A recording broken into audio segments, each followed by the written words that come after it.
Hey, welcome to our Facebook viewers this morning. Welcome to Hot Topic, and of course, we have this morning we have Dr. Mike Bavacqua, co-chair for the Invent. We also have Amber Benavente Sanchez, member and organizer for the next Nalala, and also Kenneth Gofigan Cooper, a member organizer of the event as well. Also, most of you know him as an instructor.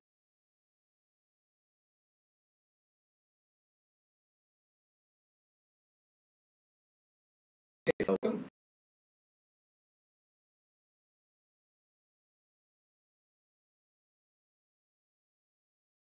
And ask questions or make comments.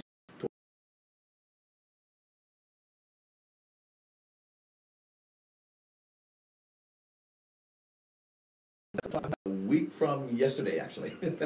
Good? Yeah. Um,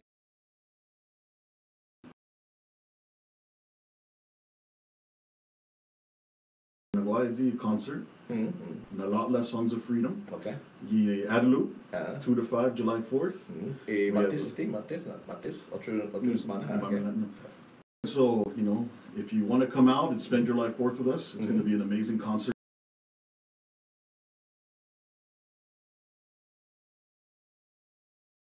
Anna McManus, Geisha Guzman, Matt Sablon, JD in a Wave, PJ St. Nicholas, Shane Root, Ina Nagef Pagu, Anthony St. Nicholas, Nicole Palau and Trunku, Taniza, Ryan Leon Guerrero, and more.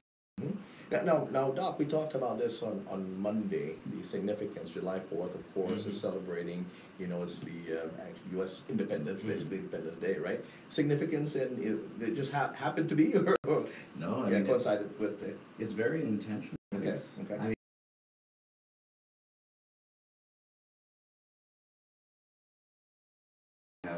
mean, they have their American flag T-shirts. They get out their favorite American flag. Their favorite, probably made in China. Okay. And then they go out and they celebrate the United States. They don't really ask themselves, what am I celebrating about the United States? Am I celebrating freedom, or am I celebrating the fact that I live in its colony? And so we feel like July 4th would be better spent reflecting on where we are in the world. What is our path that has taken us here? Where are we going in the future?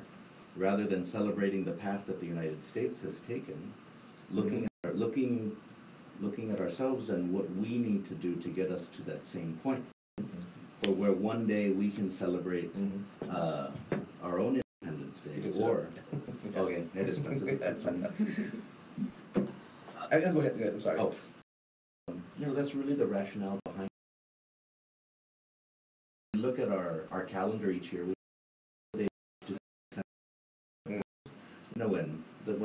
When Thanksgiving first came into Guam, children were really confused. Children, this is before World War II, children would be taught to celebrate it in schools, and then they would go home and tell their parents about it, and their parents would be so confused. Wait, we kill turkeys, and then we dress up like Indians. We dress up like, wait, really? Why do we do that? Where pray? Who's the saint for this? And there was no saint for it, and so Chamorros at that time were very confused. Why do we celebrate this holiday? But if you look at the Nipagu, now we celebrate it every year, and very few people question, why do we celebrate this holiday? And as Indigenous people, Thanksgiving should mean something different to us, the way it does mean something different to Native Americans in the United States. But instead, we have just kind of accepted it. We've added it onto our calendar. It's another exciting holiday. And so we don't want sort of this July 4th to pass in that same way. With all of the discussion about decolonization, about political status lately, we want people to kind of look at this date, and if you want to celebrate the United States, don't celebrate it just uncritically or just kind of blindly by waving a flag around. Think about what is good about the United States. Think about what would make the United States worth celebrating, and that is if it pushed its own colonies for decolonization, if it lived up to those ideals of freedom and liberty which it's supposed to represent.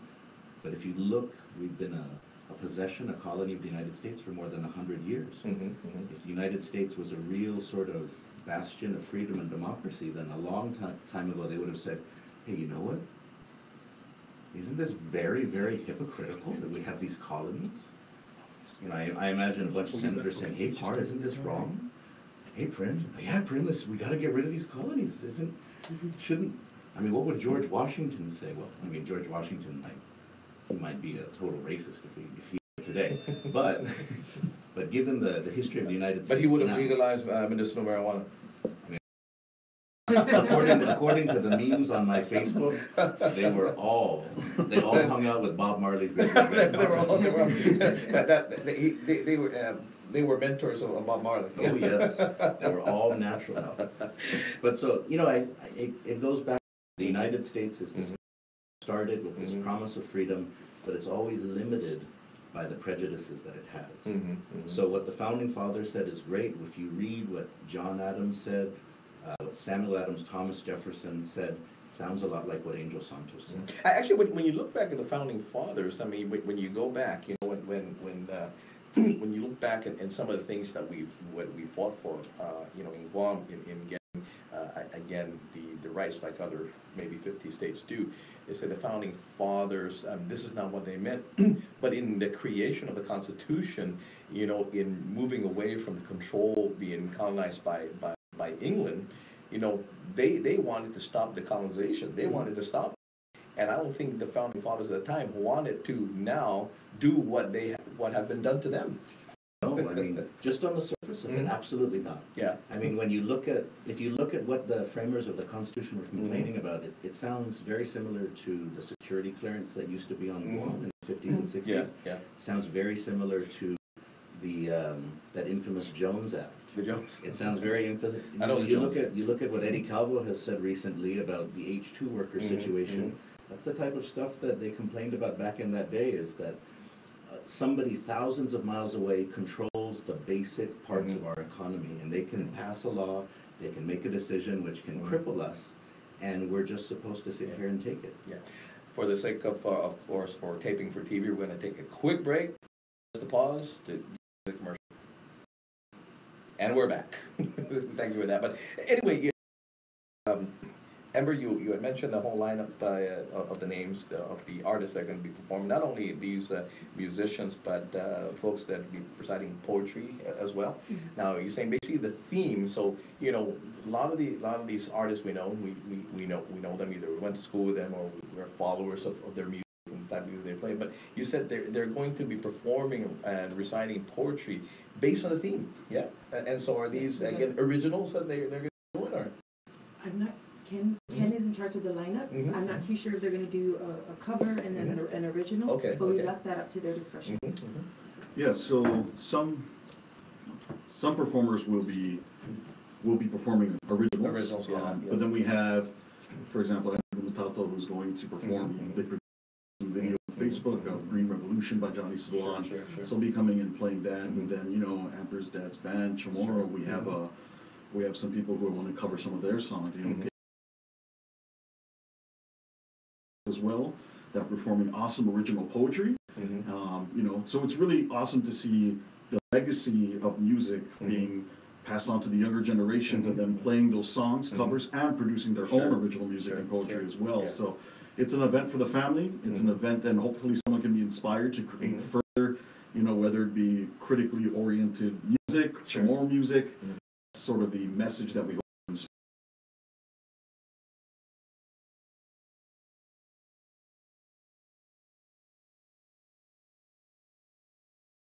You guys are too young for this, but Woodstock at the time.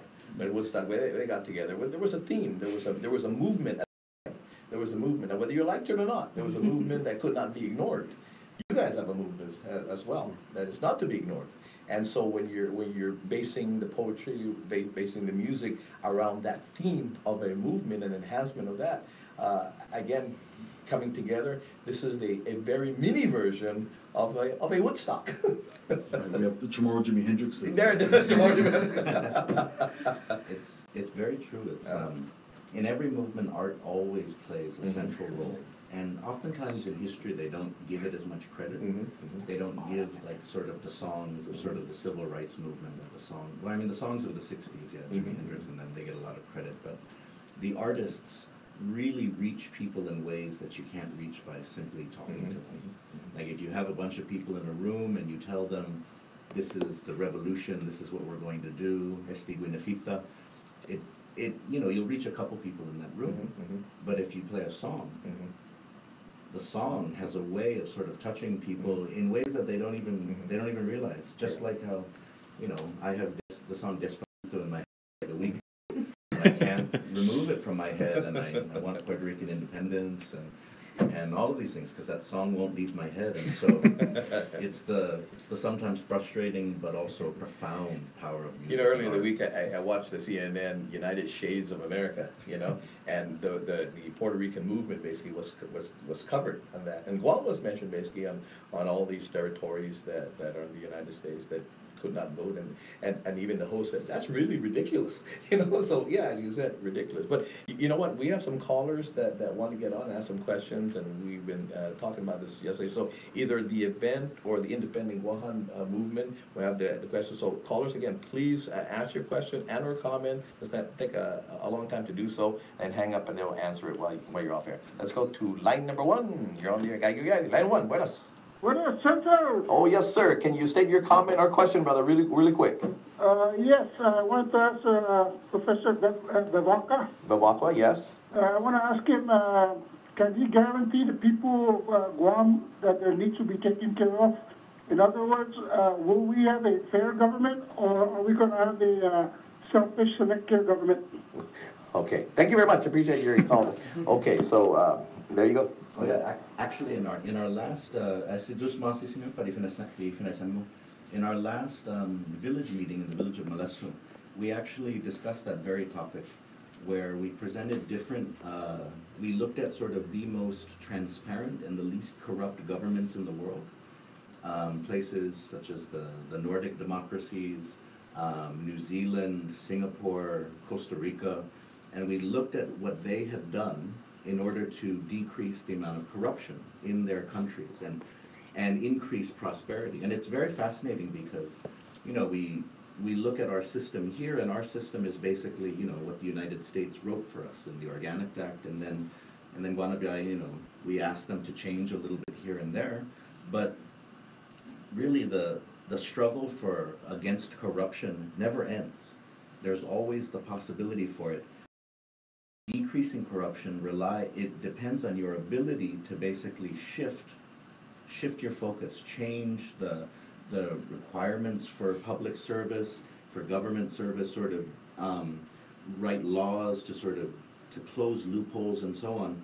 And part of the problem here is that, you know, we're trapped in this weird place. We're stuck with this system that the Organic Act gave us. The U.S. says you can write a constitution, but we get to approve it, and it's got to follow our model. But then if you look, the United States is not one of the least corrupt countries in the world. We may think, oh man, we're corrupt Hamguini, but the United States is a very corrupt country as well. And so we should not be looking to them for our model. And so part of this movement is simply, you know, opening up our minds to other paths that we can take, which can provide us a safer, more secure, and possibly more prosperous future. Okay, let's go to another caller. Let's go to line number 2. Question or comment, please. Buenas. Buenas, señor. Yes, buenas, go ahead. Buenas, manakasidos para hamdut dan toring ibisitamu ganang binanti na kumbira kwate si Kenneth Goffigan. Goffigan na Nothing. Anyways, pabi aumenta di okay like niya si Senyor Bivacqua po di hypocrisy na in celebration. Yeah, okay. Sa atan that has fluctuate. Hazi no mali manali. Kito do si auto ni manistaba gi Estados Unidos. Iba apaka with historia na Amerika na hagasa para siya ha. Dahil sa kinay pagod kalan timan content pi tao-tao di dato. sa pipaparat na i-hapag ko malalasin pa ako na i-edugin, i-pinenta malagun, i-pounding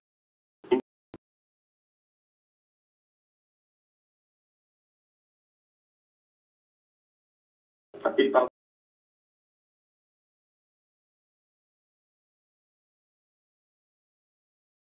Again, our taping for TV. We're going to take a quick.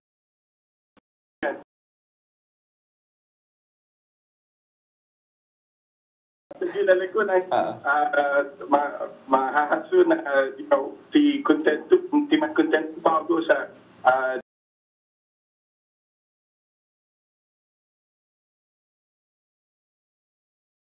todo ni 8,000 hidung lo si mahahaso ko na siya 8,000 hidung lo ko pwede na pa ba aumenta dili ka sige dan ko todo lo ko para cual na esta haga sa Houston delivery July 21st.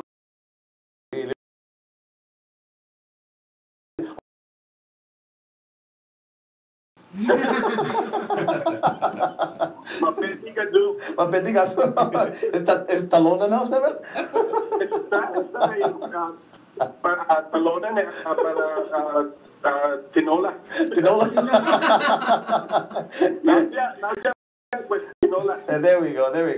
Esta pizza is spicy, huh? Okay. This is spicy. Hindi na kamo pa. Hey, anyway, comment on that? Yeah. Obviously, high praises for you. Hindi mo siya follow more expenses sa bupat sa tayo mas follow.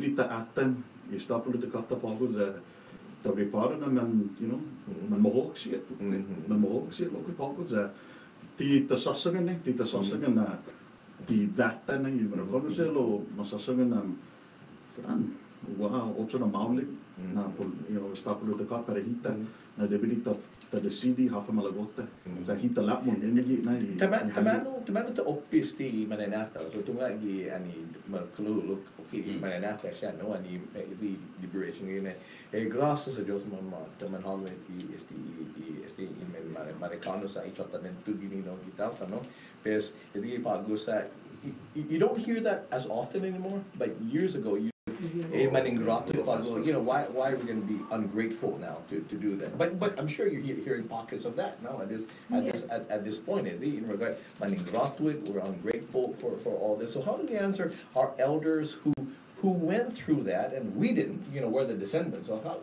do we to what they went through and then versus now? I don't think we can ever relate to that. Sure. I know we're honoring a lot of them tonight. Sure. But I think that I think people are now realizing, that the U.S. did leave us, and